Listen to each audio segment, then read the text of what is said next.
According to the universal code of morality, virtue triumphs vice. And if we look at the history of Hindi cinema, it's quite clear that a very large number of our stories ended according to this code only. What would you like to say about it? I remember when we used to see movies in the 70s, 80s, that the hero used to come out of central jail at the end. That means he did get his just desserts, and then, society was brought back to equilibrium, and then he does come back to his family. That was a distinct shot, with the central jail and the hero coming out. And I think a lot of this has got to do with the value systems that we want to put out into society, and the value systems that we are brought up with, which has really got to do with how do you influence the moral behavior of the audience. After I made Nirja, and I was at the Filmfare Awards, and Suraj Barjatia came up, very sweet of him, and he said, Ram Saab, aap please family picture banao.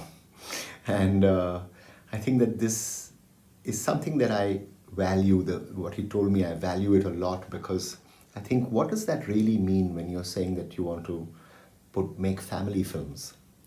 And I think that it goes to the very essence of why do we tell stories, and it affects society. And because virtue is rewarded, viciousness is punished,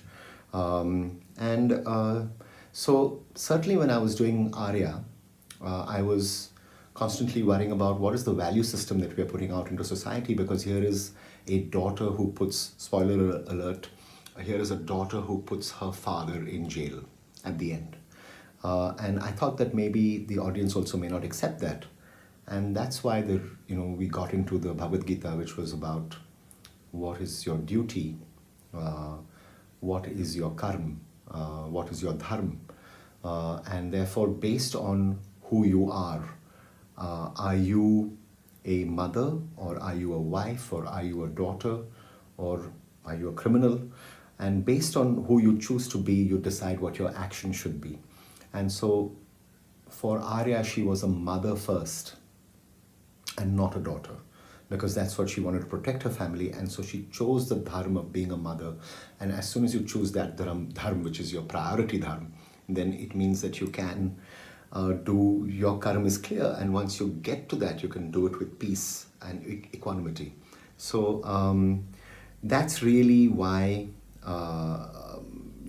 the morally right thing that we need to do goes so embedded, it's so embedded within the value systems that we in society, sort of live by.